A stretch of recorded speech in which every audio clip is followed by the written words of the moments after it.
जय श्री कृष्णा, राधे राधे। आज आप लोग सुनेंगे जेठ पूर्णिमा व्रत की कथा। ज्येष्ठ माह की पूर्णिमा तिथि की शुरुआत 21 जून शुक्रवार को सुबह 6:01 पर होगी। वहीं इसका समापन 22 जून शनिवार को सुबह 5:07 पर होगा।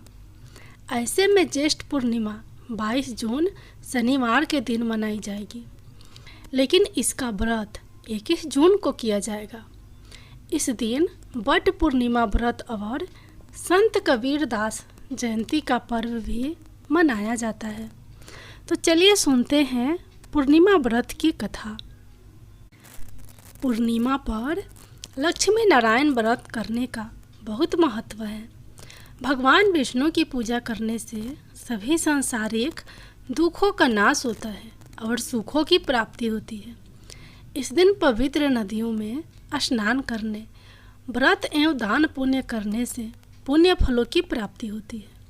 इस दौरान चंद्रमा से जुड़ी चीज़ों का दान करने से कई तरह के लाभ प्राप्त होते हैं। आप सफ़ेद वस्त्र, शक्कर, चावल, दही या फिर चांदी का दान कर सकते हैं। माना जाता है कि इससे कुंडली में चंद्रमा की स्थिति मजबूत होती है और जीवन में सुख समृद्धि बनी रहती है। पूर्णिमा के दिन चंद्रदेव अपनी पूर्ण कला से युक्त होते हैं, जिसका प्रभाव सीधे व्यक्ति के मन और शरीर पर पड़ता है। इस दिन चंद्र पूजन से व्यक्ति की मानसिक और आर्थिक स्थिति ठीक होती है, क्योंकि ज्योतिष में चंद्रमा को द्रव्य और मन का कारक कहा गया है। पौराणिक कथा के अनुसार एक बार अश्वपति नाम का एक राजा था, जिसकी केवल एक ही संतान थी। राजा अश्वपति की इकलौती संतान देवी सावित्री बहुत ही प्रभावशाली लड़की थी। देवी सावित्री को राजा अश्वपति और महारानी ने बड़े ही प्यार और दुलार के साथ पाला था। फिर जब लाड़ों में पली बढ़ी सावित्री विवाह योग हुई, तब राजसी अश्वपति ने सावित्री से अपने लिए वर चुनने को कहा। पिता की आज्ञा का पालन कर सावित्री ने धूमत्यसेन के बेटे सत्यवान को अपने लिए बेहतरीन माना। हालांकि विवाह के मध्य ही नारद जी ने अश्वपति को सत्यवान के अल्प आयु होने के बारे में बताया था। सत्यवान की आयु को लेकर श्री नारद मुनि ने बताया था कि विवाह के 1 साल बाद ही सत्यवान का मृत्यु को प्राप्त हो जाना निश्चित है। नारद मुनि की यह बात सुनकर राजसी अश्वपति भयभीत हो गए और बेटी सावित्री को दूसरा पति चुनने के लिए अनुरोध करने लगे। लेकिन बेटी सावित्री को पिता की बात मंजूर न थी।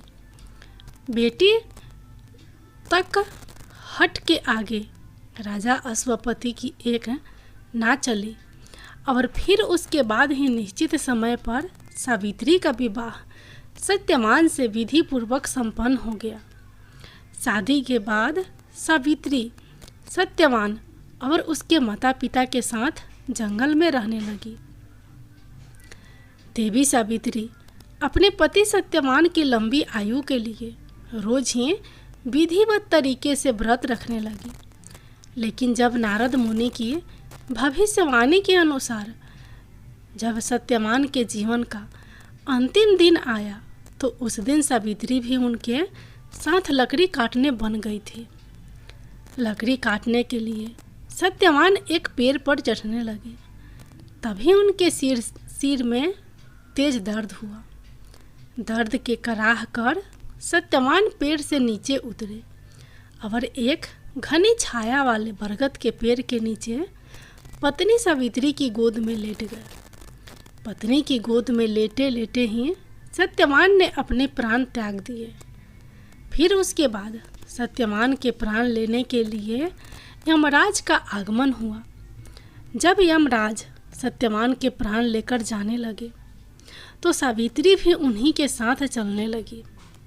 यमराज ने देवी सावित्री को बहुत मना किया, लेकिन सावित्री के प्यार और समर्पण के आगे यमराज की एक न चली।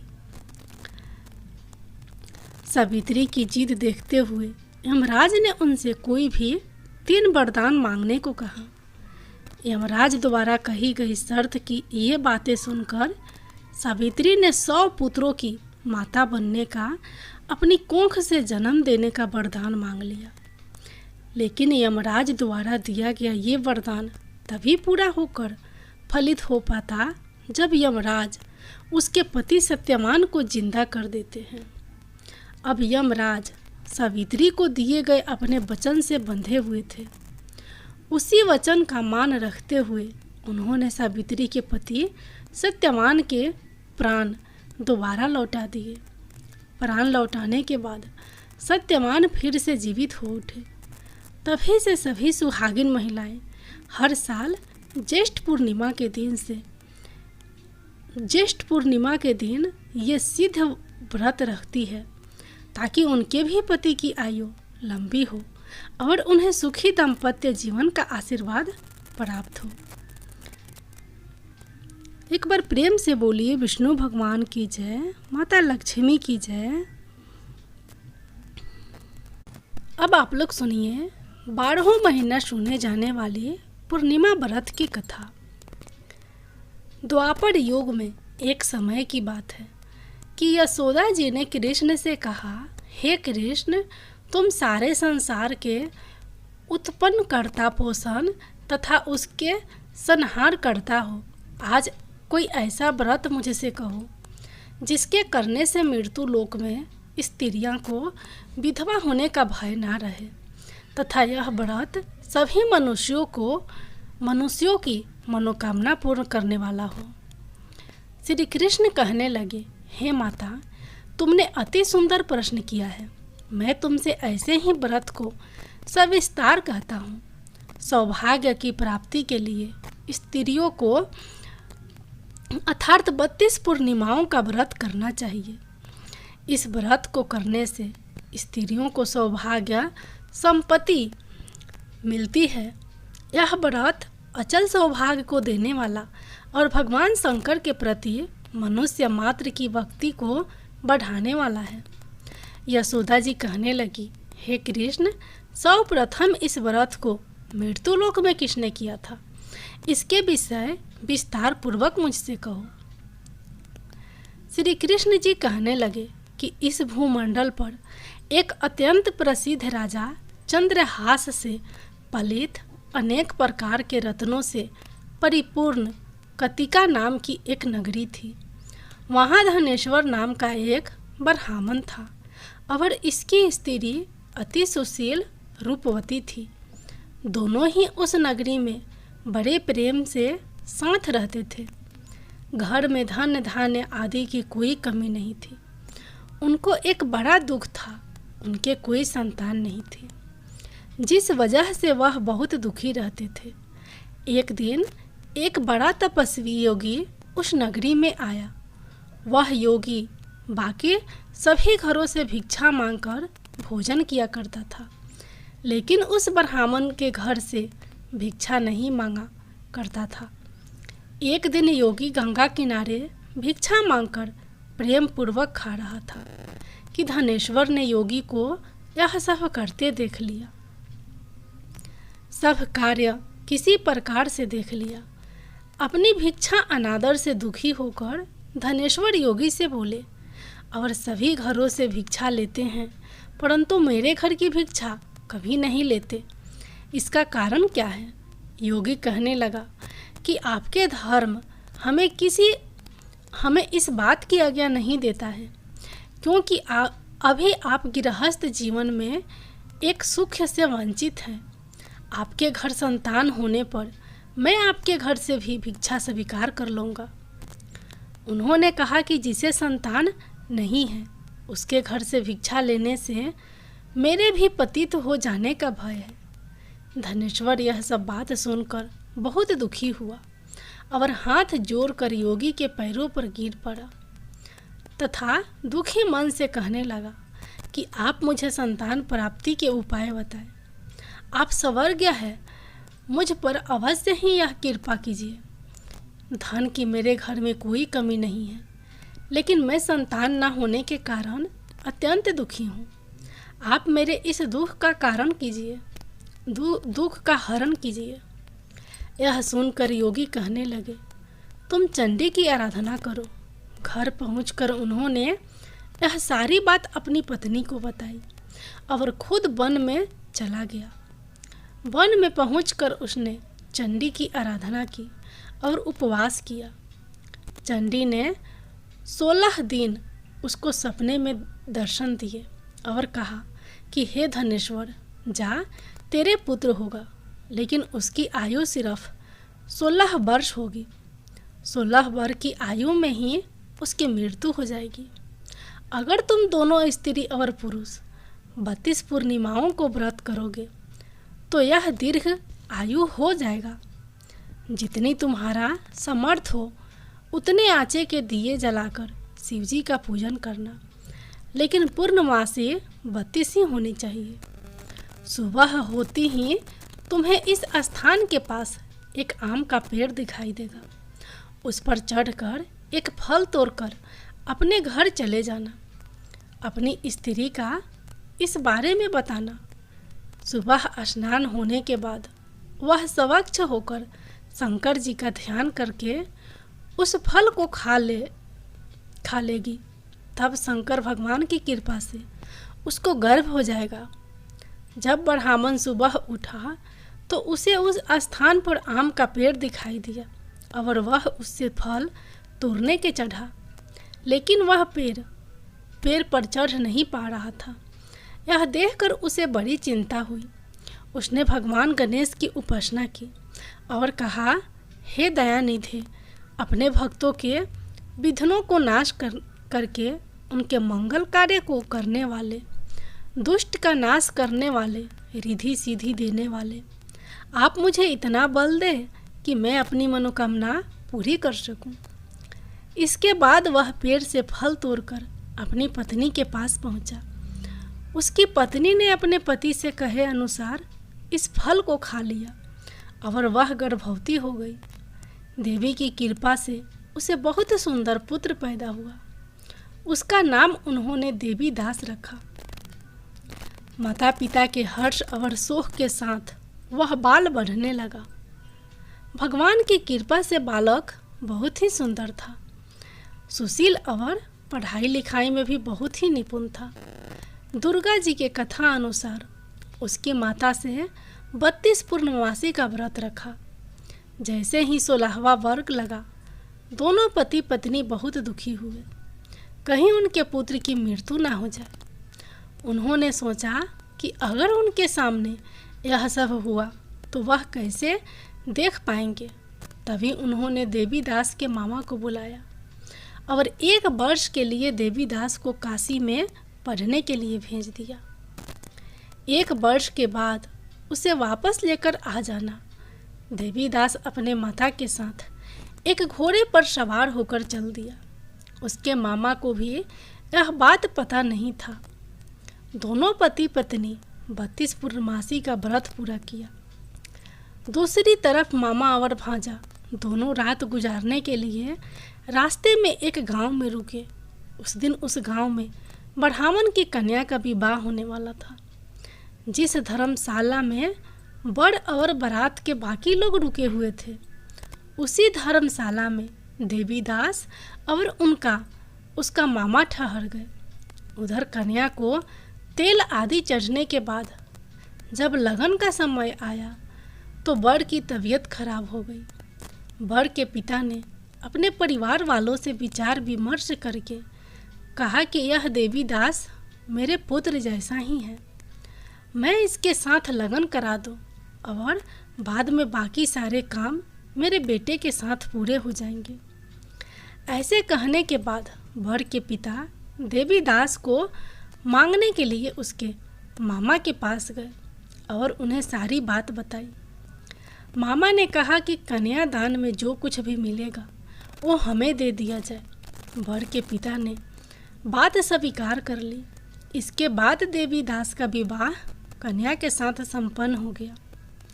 इसके बाद वह अपनी पत्नी के साथ भोजन ना कर सका और मन में विचार करने लगा कि न जाने यह किसकी पत्नी होगी। यह सोचकर उसकी आंखों में आंसू आ गए। तब वधू के पिता पूछा कि क्या बात है, आप उदास क्यों हैं? तब उसने सारी बातें पत्नी को बता दी। तब कन्या कहने लगी, यह ब्रह्मा विवाद के विपरीत है। आप ही मेरे पति हैं, मैं आपकी ही पत्नी रहूंगी, किसी अन्य की कभी नहीं। तब देवीदास ने कहा, ऐसा मत करिए, क्योंकि मेरी आयु बहुत कम है, मेरे बाद आपका क्या होगा? लेकिन उसकी पत्नी नहीं मानी और बोली, स्वामी आप भोजन कीजिए। दोनों रात में सोने के लिए चले गए। सुबह देवीदास ने पत्नी को चार नगों से जरी एक अंगूठी दी और एक रुमाल दिया और बोला कि हे प्रिय, इसे लो और संकेत समझकर स्थिर चित हो जाओ। मेरे मरण और जीवन जानने के लिए एक पुष्प वाटिका बना लो, उसमें सुगंधी वाली एक नव मल्लिका लगा लो। उसको प्रतिदिन जल से सींचा करे और आनंद के साथ खेलो कूदो। जिस समय और जिस दिन मेरा प्रांत होगा उस दिन यह फूल सूख जाएंगे। जब यह फिर से हरे हो जाएंगे तो जान लेना मैं जीवित हूँ। यह समझाकर वह वहाँ से चला गया। इसके बाद जब वह और बाकी बाराती मंडप में आए तो कन्या ने उसे देखकर कहा कि ये मेरा पति नहीं है, मेरे पति वह है जिनके साथ रात में विवाह हुआ है। इसके साथ मेरा विवाह नहीं हुआ है। अगर यह वही है तो यह बताए कि मैंने इसके क्या दिया है। साथ ही कन्यादान के समय को आभूषण मिले उन्हें दिखाए। कन्या की ये सारी बातें सुनकर वह कहने लगा कि मैं यह सब नहीं जानता। इसके बाद सारी बारात भी अपमानित होकर लौट गई। भगवान कृष्ण बोले, हे माता, इस प्रकार देवीदास काशी चला गया। कुछ समय जब बीत गया तो एक सर्प उसको डसने के लिए वहाँ आया, लेकिन वह उसको काट नहीं पाया, क्योंकि उसकी माता ने पहले ही 32 पूर्णिमा का व्रत कर लिए थे। इसके बाद खुद काल वहाँ पहुँचा। भगवान की कृपा से तभी वहाँ माता पार्वती और भगवान गणेश आ गए। देवीदास को मूर्छित दशा में देखकर माता पार्वती ने भगवान शिव से प्रार्थना की कि महाराज, इस बालक की माता ने पहले ही 32 पूर्णिमा के व्रत कर लिए हैं, आप इसको प्राण दें।